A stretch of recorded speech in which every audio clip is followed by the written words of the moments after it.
Welcome to the Catalyst Sale Podcast with Mike and Mike. Sales is a thinking process. This podcast will help you learn about what works in sales, how to hone your skills, and increase your success.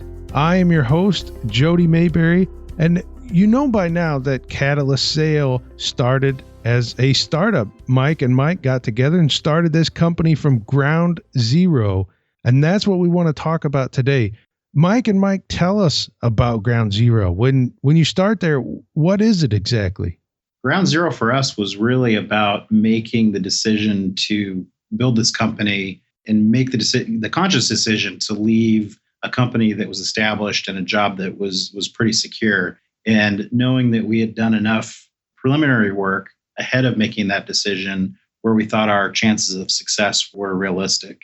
And so for us, Ground Zero didn't mean Mike and I just sat at a table one day and said, hey, we should start a company. We actually thought about this for quite some time, did our research, did our due diligence. And then Ground Zero was really the day that we both left our, I guess you'd call them our day jobs with all the income and security and all that, and said, we think we've got a viable business. And so let's put all of our energy behind it and let's start from here. And like every company, it's always that starting point and revenue is always zero. And I think Mike just highlighted it's that point where you realize here's the opportunity to start generating revenue, generating real revenue. When you start at Ground Zero, how do you know if you're ready or not to ramp up your sales efforts and move beyond the beginning? Awesome question, Jody. I think it kind of gets into one of the things that we feel like we have a knack for here at Catalyst Sale. It's breaking things. Have we gone through the process of determining what's the worst that can happen? What are some of the use cases where this will work, where it won't work? Whether it's taking a product and putting it through its paces, taking a concept and putting it through its paces, but working through all of the individual scenarios to determine, do you have the ability to address a need in the marketplace, address whether that marketplace is at an individual consumer level or where we focus, which is at the B2B level or business to business level. How do you know when you're ready? What are the signs or the senses you should be getting to say, okay, we're ready to ramp up our sales efforts? Well, one of the things that we did is we tested the concept with people we knew.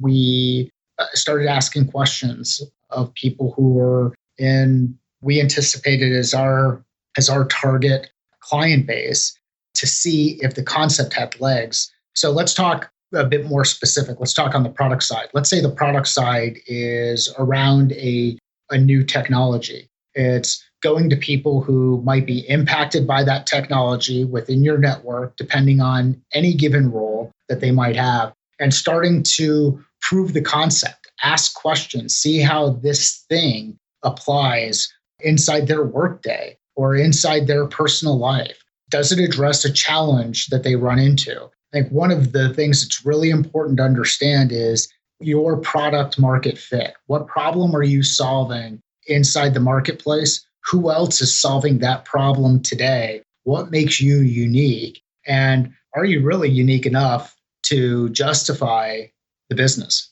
And one of the things that I think helped us was that as we were having just general discussions around what we wanted to do from a company perspective and started to do that market research, not only do we get feedback that indicated, yeah, you're actually solving a problem I have, but it was very quickly followed with, okay, if you're going to do that, I'd like you to do that for me, and how quickly can we get started? And what was interesting about Mike and I's journey in deciding when to actually do this and when to actually make this a full-time adventure was when we actually had people saying, we'd like you to start sooner than later. And I think that accelerated our plans by probably 6 months. I remember in the early days, Mike and I talking about what would the transition look like. Initially, we thought, one of us would work full time, the other would sort of do this as a part-time adventure until things stabilized a little bit. And within a month or two, we realized there was enough opportunity in the market to solve problems. We knew enough people that were willing to talk to us about what their challenges were, that we felt confident that we could accelerate our plans and really hit the ground running, which it happens for some people. And for us, we were fortunate that we had that opportunity. And since then, we've never been busier and things have been off to a really good start. You have to also have a network of people you trust. And that's why it's so important to build that network over time and meet expectations and do good by people. If this was a scenario where we went into that network and we shared feedback and everybody was saying yes and not pushing back at all, then that brings up a level of risk where you start to identify, do people really get the concept? Now, let's talk about a new product that goes out in the marketplace. If everybody says it's perfect and they're not asking a lot of questions, you likely have missed something. And it won't be until you have it out in the marketplace that you'll identify that, which kind of gets into another concept, which is what happens what does it look like when you're before zero?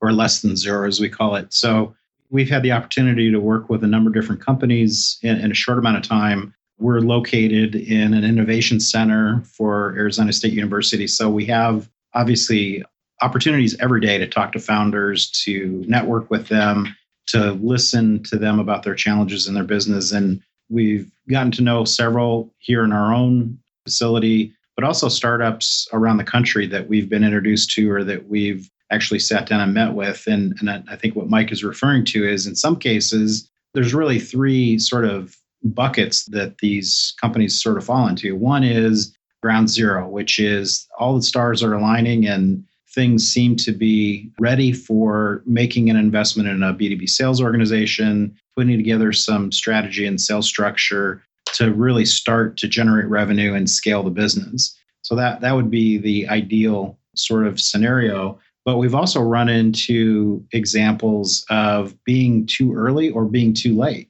or maybe being delayed that is probably hampering the company. So we've had startups where the work that had been done is actually work that's going to have to be redone or modified, and that could be product related, that could be process related, could be tools or hires that companies made. But essentially, they were at zero 6 months or a year previously, or in one case, a couple of years previously, and they were not seeing the results that they had anticipated. So there's a first step, which is let's understand what the as-is state is. Let's stop doing the things that are preventing the company from moving forward and just try and get to ground zero so that you can get into a building mode and starting to take off. And then we've had other startups that we're working with or that we've met with that probably could have moved a lot sooner. And really, we're so focused on product development or engineering or programming, whatever the case might have been, that they really wanted to make sure that before they tried to make an investment in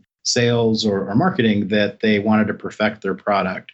And so there's a lot out there about lean startups and failing fast and all those things, which has certainly been embraced by a lot of the community. But we've seen instances where a founder really wanted to make sure they're ready before they launch the product, and they may have wasted 6 months of potential sales time that could have accelerated their growth. So we've kind of seen the full spectrum of where companies are as it relates to ground zero. Can you give us an example of a scenario? Now, you don't have to give names of anybody or companies, but just to give us a story to wrap our heads around this idea of less than zero, below ground zero. Can you give us a scenario where you had to start out from less than zero?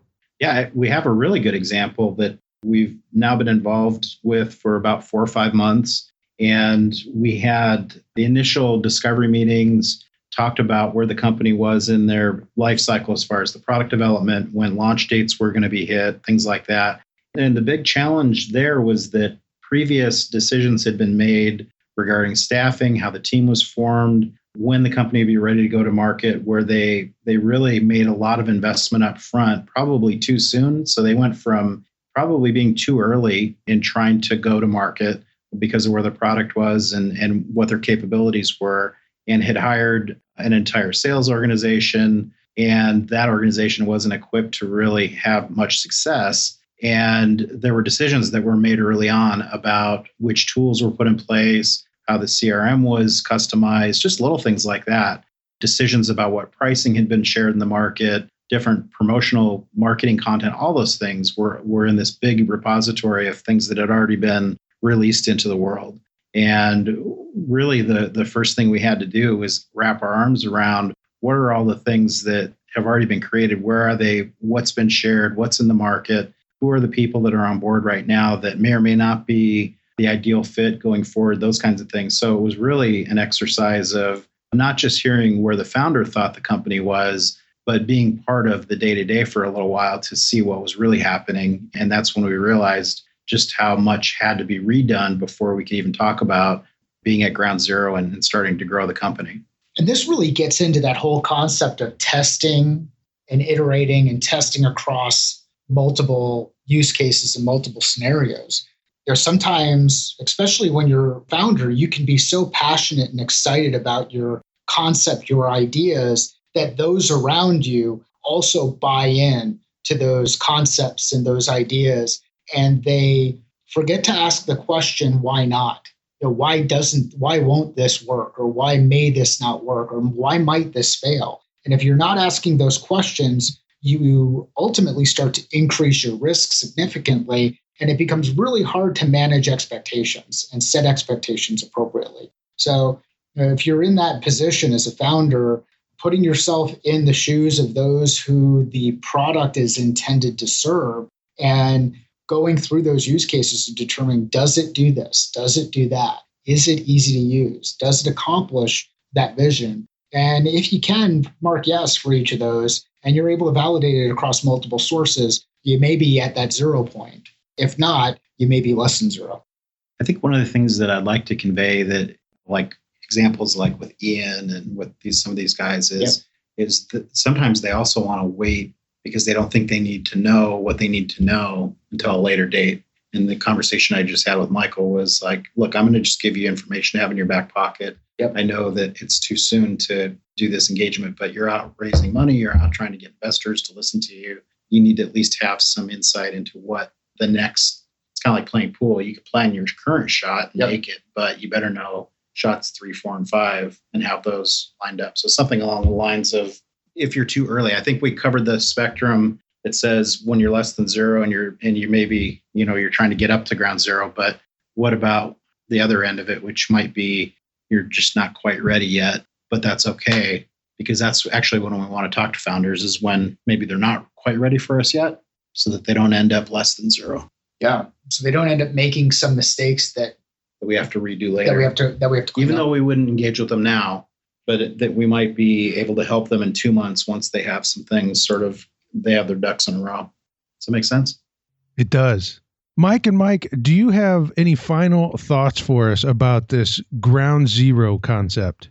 Yeah, I think just one parting thought, and this just came to mind, and this just happened to me today. In fact, I was talking to a founder here in our building, and one of the things we were talking about was his next round of funding and anticipating that at some point he would want to scale with the sales organization and those things, but he felt that thinking about that now was probably too soon. And one of the conversations we had there was about having information to know what that roadmap looks like. And even though it might be too soon to actually explore an engagement or start doing that work, the idea of having information, having a plan now would prevent the possibilities of, or minimize the possibility of having issues down the road of, like we just described, undoing things that were maybe we put in place prematurely, whatever the case might be. But I guess the point is, it's never too soon to start thinking about doing things right the first time so that you don't have to hit the reset button down the road.